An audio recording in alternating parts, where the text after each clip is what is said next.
বাংলাদেশে হিন্দুদের উপরে চলমান হামলার জেরে মোহাম্মদ ইউনূস সরকারের ঘাড়ে বাড়ছে আন্তর্জাতিক চাপ।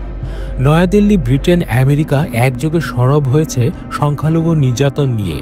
আর এই পরিস্থিতিতে এবার বাংলাদেশের অন্তর্বর্তীকালীন সরকারের প্রধান নোবেলজয়ী মোহাম্মদ ইউনূসের নোবেল শান্তি পুরস্কার পুনর্বিবেচনার জন্য আবেদন বিজেপি সাংসদের। সরাসরি নোবেল কমিটিকে চিঠি দিলেন পুরুলিয়ার বিজেপি সাংসদ জ্যোতির্ময় সিং মাহাতো। এক্স হ্যান্ডেলে সেই চিঠির কপি পোস্ট করেছেন তিনি। পুরুলিয়ার বিজেপি সাংসদ জ্যোতির্ময় সিং মাহাতো লিখেছেন, অত্যন্ত যন্ত্রণার সঙ্গে লিখছি, মোহাম্মদ ইউনূসের নেতৃত্বে বাংলাদেশের হিন্দুরা অকথ্য বিভীষিকাময় গণহত্যার সম্মুখীন। শান্তির জন্য নোবেল পুরস্কার প্রাপ্তের নামে আজ হিংসা ও অবিচারের সঙ্গে জড়িয়ে গেছে মোহাম্মদ ইউনূস।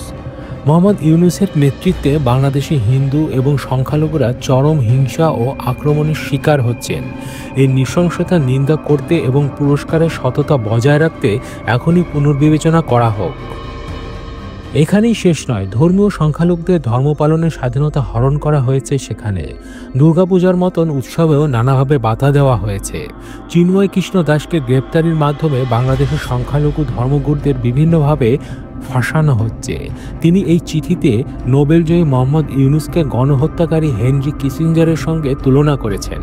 তাকে হিন্দু হত্যাকারী কসাই বলে অভিবাদন করেছেন তিনি এবং চিঠিতে এও দাবি করেছেন, নোবেল পুরস্কারের গরিমা রক্ষা করতে ইউনূসের নোবেল কেড়ে নেওয়া উচিত। শুধু তাই নয়, নোবেল কমিটির উচিত ইউনূসের বিরুদ্ধে প্রকাশ্যে বিবৃতি জারি করা। আগামী দিনে নোবেল পুরস্কার প্রাপকদের জন্য আরও কড়াকড়ি করা হোক।